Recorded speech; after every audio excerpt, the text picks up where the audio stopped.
ലഹരിക്കടത്തു കേസിലെ മുഖ്യ കണ്ണിയായ വിദേശ പൗരനെ വയനാട് പോലീസ് ബാംഗ്ലൂരിൽ നിന്ന് പിടികൂടി.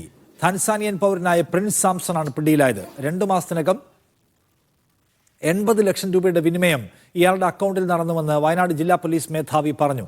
ബാക്കി പ്രതികൾക്കായി തെരച്ചിൽ നടക്കുകയാണെന്നും പോലീസ് അറിയിച്ചു.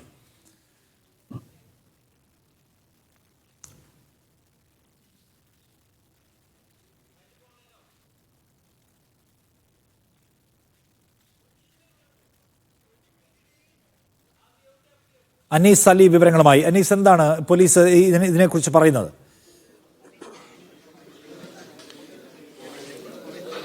നിഷാദ്, ഇന്നലെ രാത്രിയോട് കൂടിയാണ് ഈ വിദേശ പൗരനെ കസ്റ്റഡിയിലെടുത്തത്. ഇദ്ദേഹം നിലവിൽ പോലീസിന്റെ സുൽത്താൻ ബത്തേരി പോലീസിന്റെ കസ്റ്റഡിയിലുണ്ട്. ഡാൻസ് ഓഫ് സംഘമാണ് ഇദ്ദേഹത്തെ കസ്റ്റഡിയിലെടുത്തത്.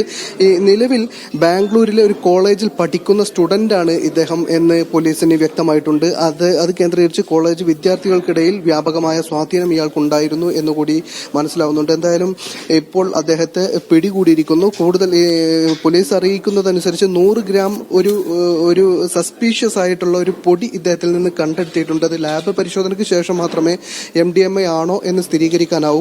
കഴിഞ്ഞ 24-ാം തീയതി ഷഫീഖ് എന്ന് പറയുന്ന ഒരു വ്യക്തിയെ MDMAയുമായി മുത്തങ്ങയിൽ നിന്ന് പിടികൂടിയിരുന്നു. ഇദ്ദേഹത്തെ വിശദമായി ചോദ്യം ചെയ്തതിൽ നിന്നാണ് അവസാനം ഈ ഒരു ഇയാളിലേക്ക് എത്തിയിട്ടുള്ളത്, വിദേശ പൗരനിലേക്ക് എത്തിയിട്ടുള്ളത്. ഇയാളുടെ അന്വേഷണത്തിൽ കൂടുതൽ ചോദ്യം ചെയ്യേണ്ടതുണ്ട്. എന്തായാലും നിലവിലെ അന്വേഷണത്തിൽ ഇദ്ദേഹം ഈ കേരളത്തിലേക്ക് മയക്കുമരുന്ന് കടത്തുന്നതിൽ മുഖ്യ കണ്ണിയാണ് എന്ന് സംശയിക്കുന്നുണ്ട്.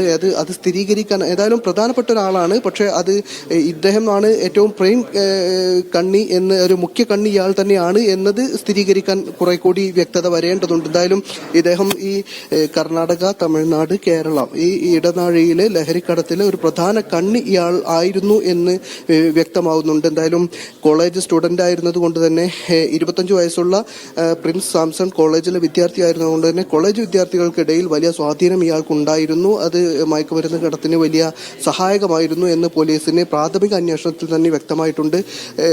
ഏതായാലും ഈ വയനാട് കേന്ദ്രീകരിച്ച്, വയനാട് നമുക്കറിയാവുന്ന പോലെ തന്നെ തമിഴ്നാടിന്റെയും കേരളത്തിന്റെയും അതുപോലെ തന്നെ കർണാടകയുടെയും ഒരു അതിർത്തി പങ്കിടുന്ന പ്രദേശമാണ്. ആ ജില്ലയിൽ ഇങ്ങനെ ഒരാളെ പിടികൂടിയതോടുകൂടി വലിയ തരത്തിൽ അത് നമുക്ക് ഒരുപക്ഷെ ഈ മയക്കുമരുന്ന് തടയുന്നിടത്ത് വലിയ സാധ്യത അത് ഉണ്ടാക്കും എന്ന് നമ്മൾ വിചാരിക്കുന്നുണ്ട്.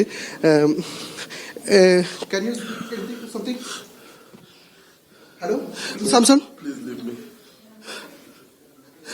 what happened? Are you a student?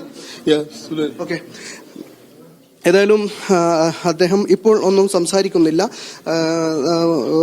അദ്ദേഹത്തെ ഇന്നലെ വൈകുന്നേരത്തോടു കൂടിയാണ് പോലീസ് പിടികൂടിയിട്ടുള്ളത്. അദ്ദേഹം പറയുന്നത് പ്രധാനപ്പെട്ട ഒരു കാര്യമെന്ന് പറയുന്നത്, അദ്ദേഹമല്ല പോലീസ് അറിയിക്കുന്നത് ഇദ്ദേഹത്തെ പിടികൂടാൻ കഴിഞ്ഞിട്ടുണ്ട്. പക്ഷെ അതേസമയം അദ്ദേഹത്തെ കൂടുതൽ ചോദ്യം ചെയ്യേണ്ടതുണ്ട്. നിലവിൽ നമ്മൾ അദ്ദേഹത്തോട് ചോദിച്ചപ്പോൾ അദ്ദേഹം പറയുന്ന ഒരു കാര്യമെന്ന് പറയുന്നത്, ലീവ് അലോൺ മീ, എന്നെ സ്വതന്ത്രമായി വിടൂ, എന്നെ ഡിസ്റ്റർബ് ചെയ്യല്ലേ എന്ന് അദ്ദേഹം ഒരു കരയുന്ന രീതിയിലാണ് ഇപ്പോൾ നമുക്ക് കാണാൻ കഴിയുന്നത്. എന്തായാലും ഇത് ഈ മയക്കുമരുന്ന് കടത്ത് തടയുന്നിടത്ത് ഒരു പ്രധാനപ്പെട്ട സംഭവമാകും എന്ന് തന്നെയാണ് ജില്ലാ പോലീസ് വിചാരിക്കുന്നത്.